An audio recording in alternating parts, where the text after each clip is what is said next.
like to pray that we all stand firm together, regardless of caste, culture, creed, tribe, for our country, Uganda. May God give us all good strength to do this and work in unity to support His Excellency, President Museveni, and the government for his agenda for a new Uganda together. We thank God for bringing us together today, even if it was short notice, and we thank you all for coming. Amen. Amen. Thank you, Excellency. Ladies and gentlemen, let us all rise for the national anthem. O Uganda, may God uphold thee. We lay our future in thy hand. United, free for liberty, together we always stand. O Uganda, the land of freedom, our love and labor we give. And the neighbors all that our country's calling, peace and friendship we live. O Uganda, the land that feeds us, thy sun and fertile soils grow. For our own dear land, we shall always stand the part of Africa's crown. Thank you so much. Please take your seats.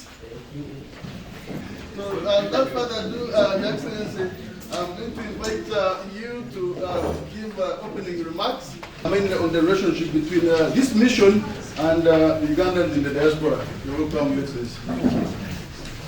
Good evening, everyone, and thank you very much for being with us at really a short notice. And I think we're just also very fortunate that Ambassador Muhindo, who is in charge of the Diaspora desk in Uganda in Foreign Affairs, but he also comes from State House. So he has a foot in two doors, if not in all the doors at home. So a lot of things that you have, your concerns, please bring them out so that we can really address them. I want to just quickly share that our aim is strengthening the diaspora, but we also want to strengthen the diaspora with the British government, because you all have members of parliament in your different areas in which you live. And they know who Ugandans are, they know who Kenya is, because everybody reaches out to their various MPs. So it's really important that you are all ambassadors in the field. We may be ambassadors in the country appointed, and maybe the head of mission, but you are also our ambassadors, and let us be proud of being Ugandan. Let us be proud of saying that, yes, I live in London, and whatever, where do you come from? You say Uganda, it's a new country, it's a new birth, and there are a lot of opportunities. And bring your friends there to do business, tourism. You know, CNN put us in the top 5 countries in the world 5 years ago. So we really have a lot of opportunity. And now we have the visa system where you get $50 to go to Kenya, Uganda, Rwanda. So they can really go out and see the East Africa region. As you now know, the region has become strong. Investment is our big aim to strengthen Africa, so that Africa does not have to depend on the rest of the world, and that and already we know that the competition of America and Russia and France and everybody who wants to take our minerals, you have seen that we're having a very strong policy, no export of any raw material. That includes coffee, tea, minerals, all products. It's now banned, no export. A project can take 20 years, but there will not be an export of the raw material, be what it is. So I really want you are diaspora, you're very important, and you can make money out of this, because you take your business group with you and then you make your commission with them. What's the problem? You want money, right, at the end of the day. So these are the opportunities. In tourism, form your own groups. you can help us, because that's what we do. We don't have enough outreach capacity to go to Scotland or to Ireland all the time, though I'm ambassador of Uganda to Ireland, because Ireland is still a part of EU. EU has a treaty with Africa of everything but arms, duty-free, quota-free, same as we have in the United States. So you can take all products for export from Uganda to Ireland, bring our products to the UK, to Europe. These are duty-free, quota-free, everything but arms, all right? And it's really important. We have improved the bilateral treaty with the UK since they left the EU. There's just still a small issue on certain items where they've added on an excise, where they have an excise tax. We're negotiating. I think you know Lord Poppet is a former Ugandan, well, sorry, not former, he's a Ugandan, but a Minister for Trade Envoy for Uganda. And Theo Clark is the Trade Envoy for Kenya in Parliament. So between them, we're working hard with them to really see how we can push this for Uganda. Kenya is already a middle-income country, therefore it has a different application.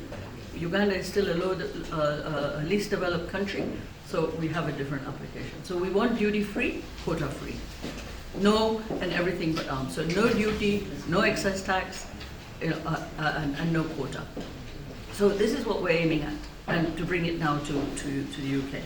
We did it in America under the Africa Growth and Opportunity Act. We've done it with China, we've done it with India, we've done it with Europe, and now we're left with London, UK, since they left EU. So we really want you to feel very positive about the country. It's going forward. Let us not get divided onto our different problems. But you also have issues at the mission. Whatever mission issues you have, please bring them out today. Whatever issues you have as Diaspora with no responses from Uganda, when you reach out, complain to him, he's here. Make sure he writes everything down. If you have something written down, present it to him so he can take it back. So we're fortunate to have him. So thank you very much. I don't want to say too much more. We issue now visas here in 2 days for people who are wanting to go. And I understand there's some problems, but let's try and iron those out as well. And I hand the floor to Ambassador Muhindo. But before that, I let Mr. Guma. Thank you, Excellency. Thank you, sir. Thank you. Introductory remarks. And now, ladies and gentlemen, I'm going to have ourselves introduced. I'll start with myself. My name is Guma Komwiswa. I'm a counselor at the mission here, responsible for political affairs and the national ID registration. I welcome you all to Uganda High Commission. I'm sure if you have ever come here for a passport or visa or the national ID, you must have come across me. And we try to help as much as we can. But I'm not now at the forefront of visas and the passports, but we are all here to help, and we work together as a team at the Uganda mission. You're most welcome. I'm Topista Kamahweza. I'm administrative attaché. I'm responsible for administrative affairs. Welcome to Uganda House. My name is Miriam Otengo. I am head commercial and economic diplomacy, and lately have been assigned to handle diaspora affairs. So I look forward to working closely with you. You're very welcome. She's very good.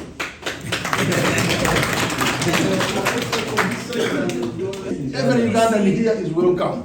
So don't feel at home and discuss freely. I'm Annette Draxe. I'm event coordinator for Bako Community, UK. Good evening, ladies and gentlemen. My name is Frank Ikaprumbu. I'm the treasurer for Bako UK. Good evening, everyone. My name is Samuel Kitone Arali Mulindwa, the great son of Kabalega, and I'm a vice chair of Nyoro Kitara Development Association, and I'm a businessman here in the UK. Thank you.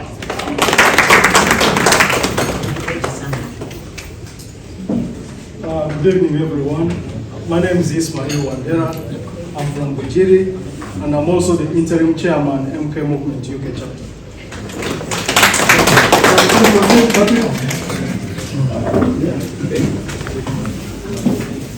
My name is Patrick Asimwe. By trade, I'm a barrister specializing in criminal and immigration law. And I'm a founder of NRM UK chapter. My name is Tuyeka Leslie. I'm a member of BACO UK. Thank you so much. My name is Gerard Banyazaki. I'm a member of BACO Events Coordinator who is helping Annette here. I'm a businessman in the UK. I'm into healthcare and I also do export fruits from Uganda to here. Hello everyone, my name is Agatha Mantume and I'm working on a platform called Elevate East that encourages diaspora to take ownership and also look for opportunities back home. I am Michael Majeresi. I'm the chair of Masaba. Thank you very much. I'm Masaba Sowedi, the name goes, Eva Masaba. I'm a survivor of the landslides, Your Excellency. So, I'm here. Thank you. My name is Kamuhanda Wilba. I'm a member of two organizations, but one is called BACO, that is Ugandan Communities Organization in the UK. Like if I have to influence a business to go and invest in Uganda, is there a desk I can go straight through rather than again the political route of shaking hands? When you try to send things back home, the taxing they are asking us and the process that you go through, you feel like you might as well buy them from there. Some of the Ugandans are running businesses here. Some of them are running other businesses. So let's start with those Ugandans. When they get a good service, then they will become ambassadors who are going to sell Uganda abroad or overseas. What I'm saying here is that I would like to propose a representation in the parliament. I would like to propose a diaspora representation, if possible, in your office and in here. The idea that whatever communication has to go through the embassy, I think to me, that's not sustainable. After listening to all of you, I thought I should also say that I come from a place very patriotic. I come from heaven on earth, source of the river Nile, the Soga. I'm a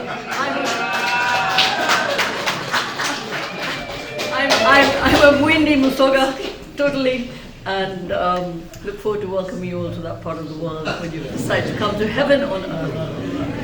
And I'm a fourth generation Ugandan, so those, I just haven't become darker in the sun. That's all.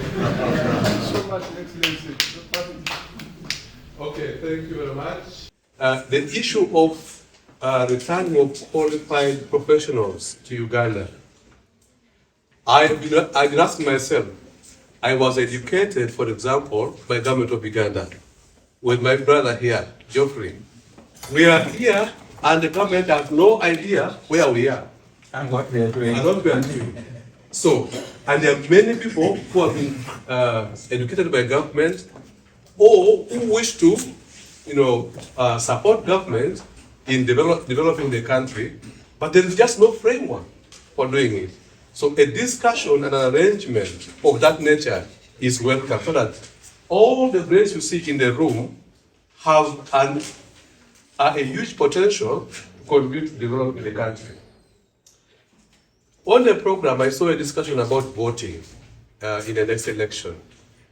Again, it has come too late, because these people have ideas that can contribute to developing the country, not just the remittances that has been a focus. So we can celebrate the fact that at least we are now talking about it, as much as it's really coming late, but it will be a delight of Ugandans living abroad to vote in the elections. On the program, I saw samples. Ugandans are involved in different efforts to contribute to building our country, but ideas around how to support them in their endeavors. You had processing, you had business, you had all these kind of arrangements. We have charities, and we're struggling to run the charities using our little resources. So if the government is going to be supportive in those aspects, I think that's going to be a very good thing. Finally, of course, wrapping it up all in a policy that will streamline how this will happen will be a nice thing on the cake. So I think with those few remarks, I want to say It's a very good meeting, and I look forward to it. I'd like to call upon Mr. Moses Mulimira to give us a few remarks on what you know in the health sector and then the diaspora. Please, the floor is yours, sir. Thank you, Mr. Puma. Thank you, everyone. I just want to speak about the Uganda Youth Alliance, which the embassy has been very supportive of, and also working with the Ministry of Health. The alliance itself started in 2013 when then the Chief Executive of National Health Service, current Lord Nigel Christie, went to Uganda, met with then the Minister of Health, Dr. Uganda, discussed an opportunity to collaborate with the UK. Since then, the alliance has grown, and currently working closely with National Health Service. We have an MOU with both the governments which allow exchanges. And as part of that, the embassy has played a key role in bringing some of us as healthcare professionals together to form associations. Through here, we've started here several times to create our own opportunities going back. However, one of the challenges we have as health workers, which I think the Minister of Health has been right to encourage, is she's keen on mapping the skills of the diaspora here in the medical sector. And she wants them to return home to offer some of the services. As you know, many of the health workers left during the time of war, but now Uganda is settled, they want to return back and offer some of the skills back. And also, health workers are needed everywhere, we're in demand. How do we maintain the training in Uganda, but also offer some of our skills to countries like the UK who want us? So those are the skills we want to offer, exchange of skills, but also having a platform to allow us to go back and offer some of our skills in a collaborative way. And we want to appreciate the embassy here, who has always welcomed the diasporas and health workers, and we want to work more. So thank you. Thank you so much, Moses. And now, make Materesi, please. 1 minute, say something. 1 minute? Yes, please. This meeting, I think you'll agree with me, is the very, very first meeting we've ever had in this country. And I think none of you knew that we had a diaspora desk at the Ministry of Foreign Affairs. And I think this, the Ambassador Muhindo, is the nearest we've always requested for a minister of foreign affairs, of diaspora. And I think what you've done today is the nearest that we have always requested.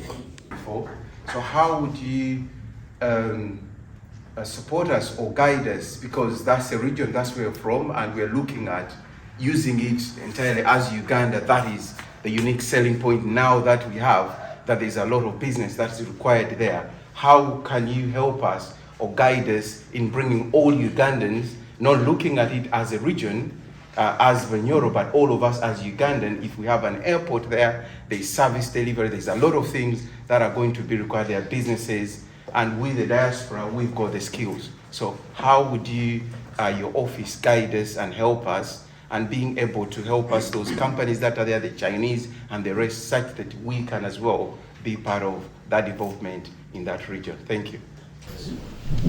So, good evening, ladies and gentlemen. Are you hearing me at the back? Let's chamuka a little bit. We are a bit dull. Good evening, ladies and gentlemen. Thank you for coming. I'm very glad to be here under the circumstances that have already been described. As the saying goes, for every gray cloud, there's always a silver lining. So I was denied the visa in time to attend the main function that I was slated to attend. But we insisted that we should come here and have this meeting. This is my first time to come to London. I was here when I was a student at the Diplomatic Academy here, University of Westminster. That was back in 1992. I last passed here in 1998 when I was going for my posting in Canada. So it's been long since I was here, although I didn't find any change on the streets. Now, I joined the department, I took over the Department of Diaspora just a year ago after my posting in Paris.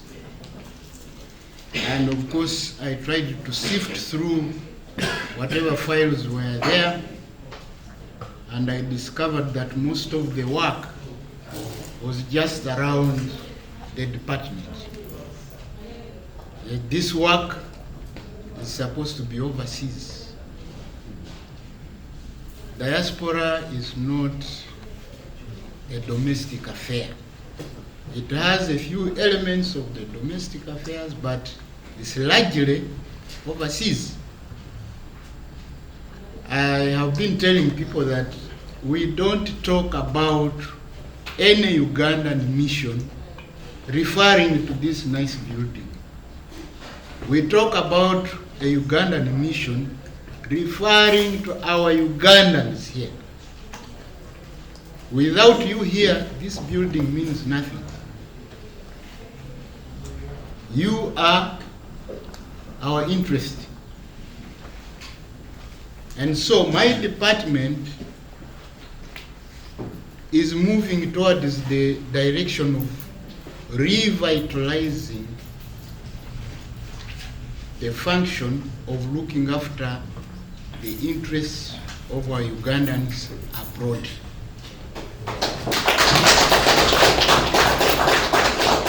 And my coming here is only the beginning. We cannot have this relationship on paper. We cannot have this relationship without interacting. We need you people to tell us how you want us to help you, to tell us what you are going through. Fortunately, I have been in the diaspora for 13 years. I lived in Canada for 13 years, having studied here too. And I studied in France too. So Europe is not a new place for me. At the same time, what you are going through, I have lived through. So I understand the struggles. I understand what one goes through when he has just arrived in a new country. There's something we call cultural shock. Before you, if you don't have any relative here or a friend who has come here before to be kind enough to tell you how to start, the beginning is always a very tough venture. But when you settle, and now this is where we are going to discuss. For me, in my department, we don't want to know how you came here. That's not our business. Whether you came here as a stowaway, whether you did what, whether you came through, that's not our business. Our business is that now you are here. I have been to other places where the diaspora is complaining about security, about all these things. There are some people who are threatening them at home and all that. I have had to move with none other than the director of ISO to come and talk to people directly. We have even had to give direct numbers that if you are threatened as an individual, you call that number. Even if you want us, in our new chapter, if you really want us to collect you from the airport with the security and take you home, we shall do it. Because for us, in our new view, you are an asset. You are an asset, and anybody who wants to change you into our enemy, that is our enemy. That's the one we shall concentrate on. I was in USA, in Dallas the other time, and the diaspora was crying. They were saying, save us from our relatives. Now the problem is the relatives. Somehow I was clapping. Inside me, I was clapping. I was saying, people are not saying, save us from the government. Now it is save us from our relatives. We have cases where people are sending money at home and the relatives are misusing it, And because of that shame, they don't want to see them around. They start threatening them. And we are saying, no. You are Ugandan here, and you are Ugandan at home. You have to be protected. So the role of my department is to bring the diaspora nearer, to relate to the government, to feel the sense of belonging. As I have said, we don't want to know how you came here, because Uganda's history is very well known. People have come here in phases and for different reasons. So for us, we are saying, first ask yourself one question: why did you come here? Did you come here to tour, to see how white men live? Or the whole problem revolves around our stomach, the economic factor. Anybody can tell you any reason. Oh, you know, I'm running away from LGBT problem. Others say, you know, I'm being forced to get circumcised, the ladies, and we know all these stories. Yes, but at the end of the day, you are saying, I want to settle down, have something to feed on, and live a life. So the question is, can we now concentrate on that one? We have come through over the boards, under the boxes, or what, but now we have reached, right? At least each one of us here now has an address. Now, can we concentrate on how to improve our well-being? We have our jobs. It's going to be the biggest shame if my chairman Obama Sava here has been here for 40 years, and I know the Obama Sava culture. I come from Kasese, we are almost the same. We almost have the same culture. There are certain things you cannot just do after the age of 18. One of them is going back to your old man's home. You are not considered to be a man. So the question is, people are going to ask you, 40 years, my friend, what have you done for yourself? What you do for yourself eventually translates into what you have done for the country. So that's why our emphasis is, can we mold a diaspora community that participates fully in the socio-economic development of our country? We are not saying, oh, you get all your money and contribute it to the government. We are saying, no. When you develop yourself as an individual, because the government is we, the country is we. Once you are well off, the country is well off. But if you have carried your poverty from Cavalry to London, and you are continuing with it, then my friend, even Jesus won't save you. So for us, what we are saying in the department is, let us mold this community. Let us give them the basic services that they need. That's why, actually, before I came here, I signed a letter from the Director of Immigration asking me to locate more embassies where we can extend the services of national ID, the services of passports, so that people don't have to travel to Uganda for this. I've worked outside here. I know if you really have enough days for vacation, it's not more than 3 weeks. Those who have worked for a long time, it can be 1 month. But imagine if you have to go and line up for an ID for your first 2 weeks. and then you don't even get it. We know these problems. So that's why we are saying, first of all, let us extend the basic services to you. Let's bring them nearest to you so that you can be able to travel home.